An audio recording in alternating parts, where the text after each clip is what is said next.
Great day again, everyone. Today we're going to tackle an example on the probability of compound events using Venn diagram. So what are we waiting for? Let's go. First, we will be taking a look at an exercise with regards to answering questions pertaining to mutually exclusive events and not mutually exclusive events. A review of the addition rules of probability, that's addition rule number 1 and addition rule number 2. And we will have an example on determining probabilities, making use of the rule and making use of the Venn diagram.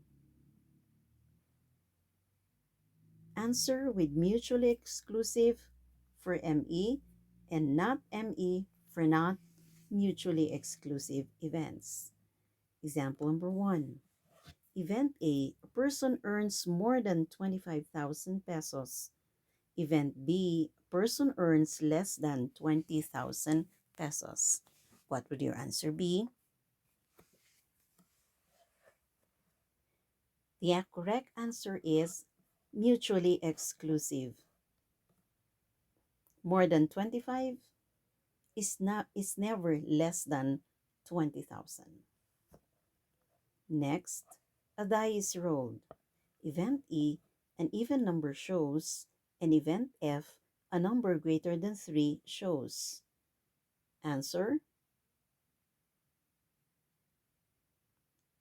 not mutually exclusive events. Why?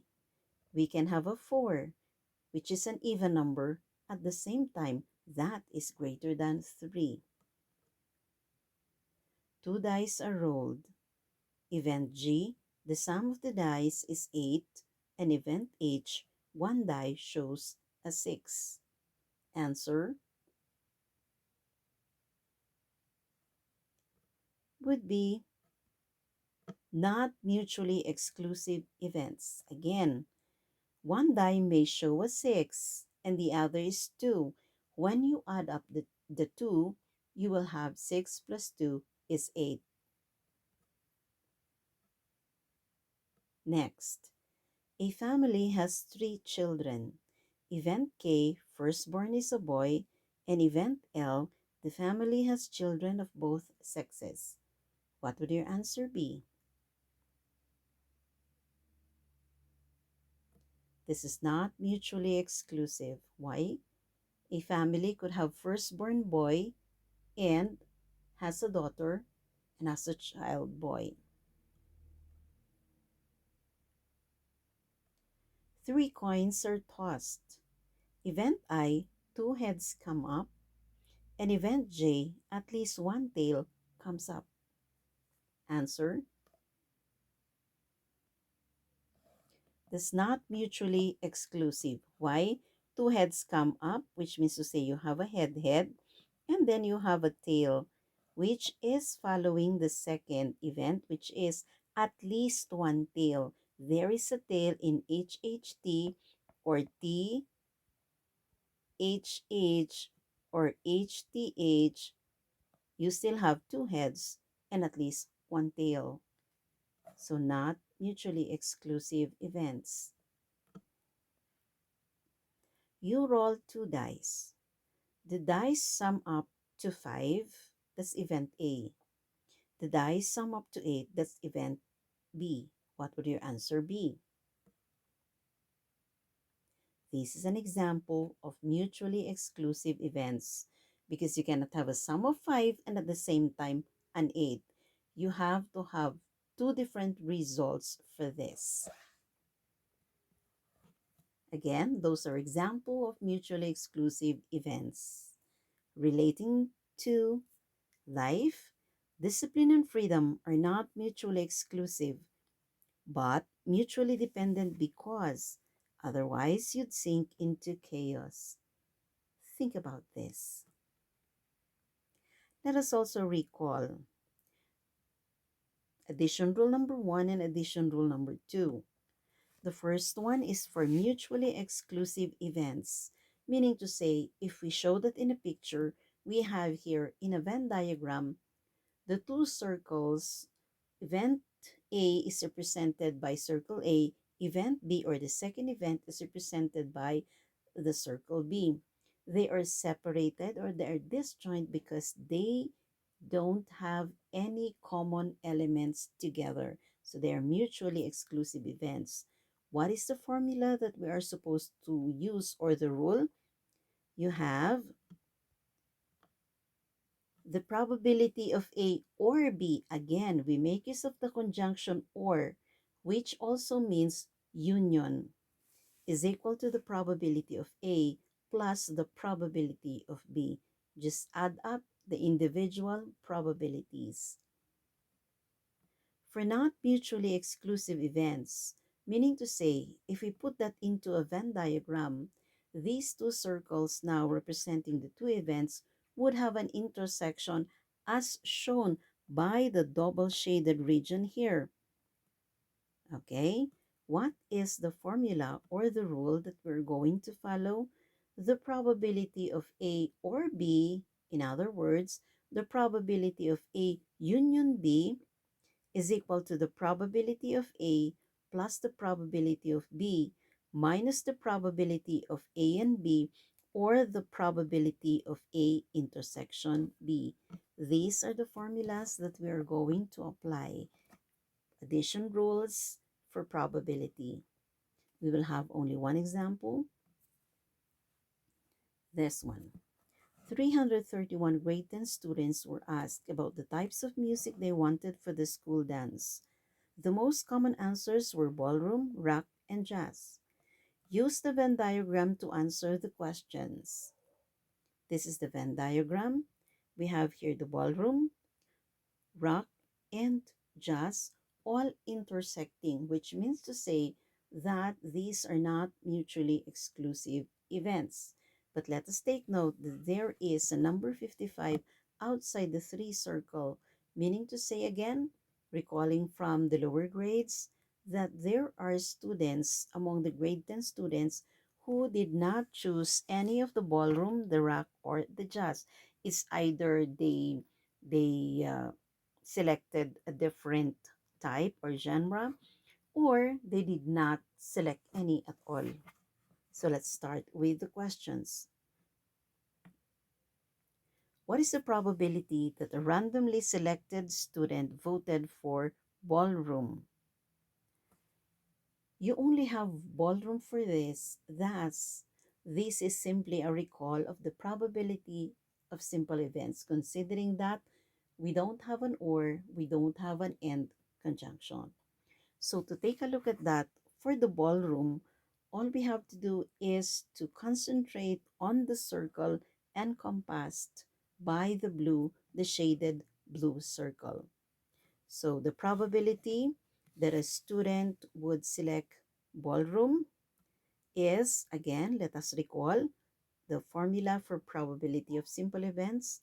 The number of students who chose ballroom or voted for ballroom divided by the number of all the grade 10 students. How many grade 10 students are there?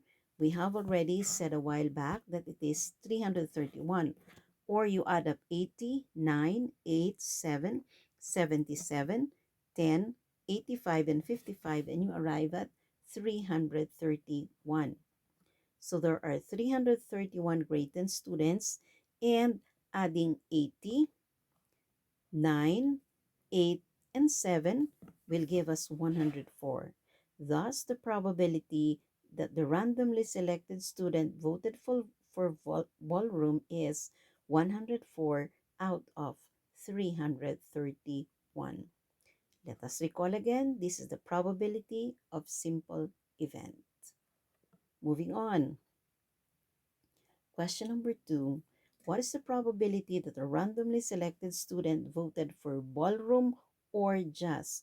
Take note that we now have here the conjunction or, which makes our example here compound probability. Ballroom is the one shaded blue and jazz is the one shaded yellow or cream. Let's take note. How many students actually voted for ballroom? There are 104 students. How many voted for jazz? Adding all together, we have 104. Jazz That's 85. This is incorrect. It's not 104, but rather this is supposed to be 110. There. Correction made. Now, what is the number of students who voted for ballroom and jazz? That is 15. Where did we get that? That is the sum of 7 and 8, making 15. So if we're now going to apply the addition rule, remember these are not mutually exclusive events. We have the probability, let's call B for ballroom, and let's use J for jazz. The probability that the student voted for ballroom or jazz would be the probability of a student choosing ballroom plus the probability of a student choosing jazz minus the probability that the student would choose ballroom and at the same time jazz. So taking a look at the numbers above, we can then say, using probability of simple events, the probability of B union J, B would be 104 out of 331, J would be 110 out of 331, minus the probability that the student chose ballroom and jazz, which is 15. So adding 104 plus 110, you will be arriving at 214 minus the 15, considering that denominators are the same, which is the number of grade 10 students, 331. We then have the probability that the person chooses or that the student chooses ballroom or jazz is 199 out of 331. Or we may not be making use of that formula. We will simply make use of the Venn diagram. We can do that also. We have the probability that the student would choose ballroom and jazz would be simply adding 80 plus 9 plus 8 plus 7 plus 10 plus 85 divided by 331.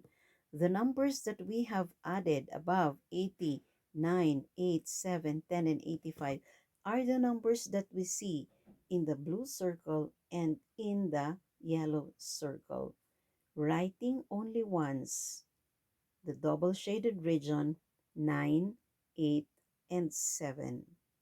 So adding all together, we will be arriving still at the same answer as a while back, 199 out of 331.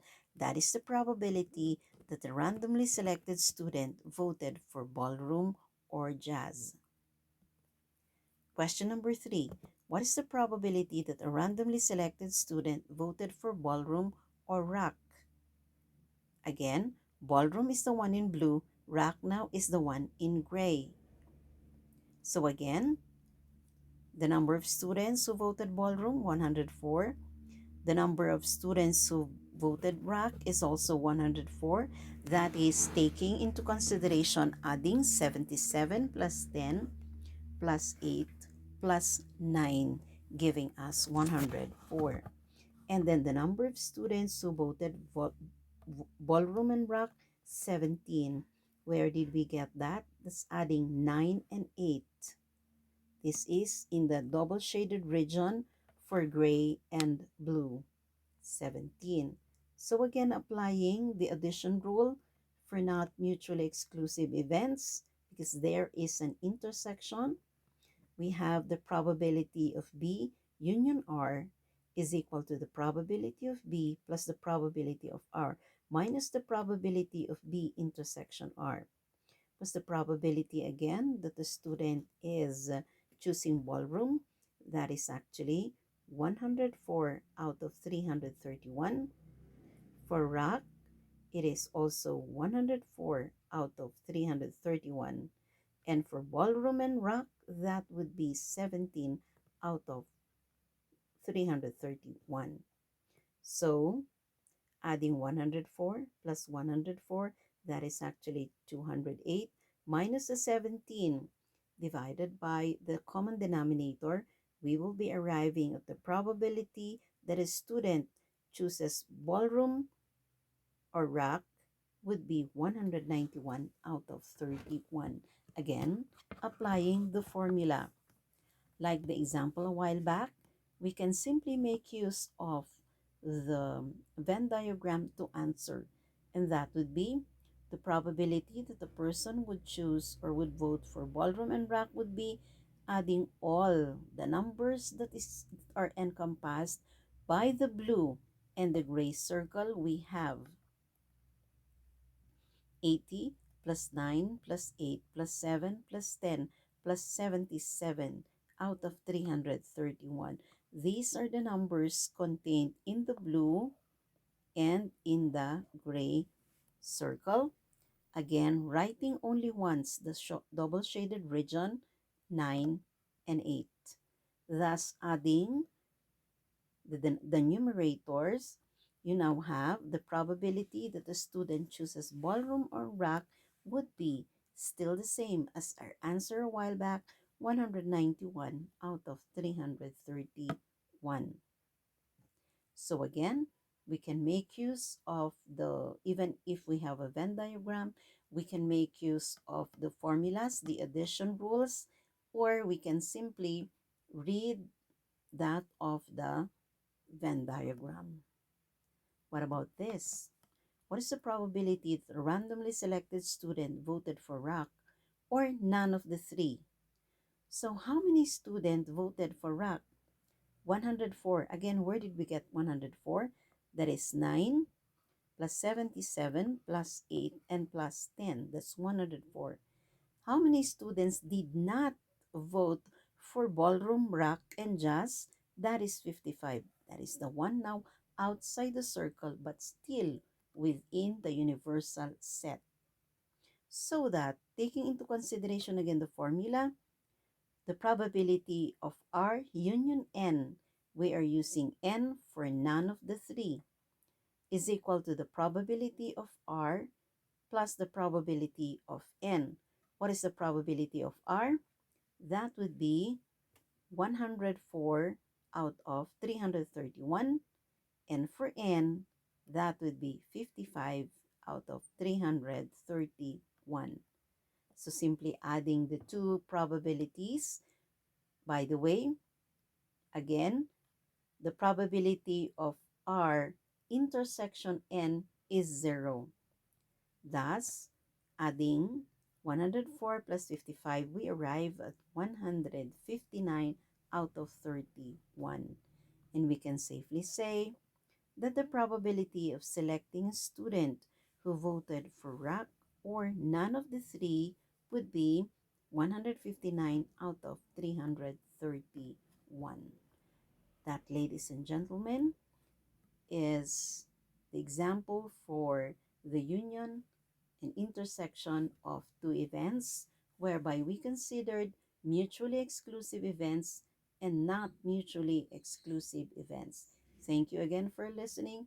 The next video would be for dependent and independent events.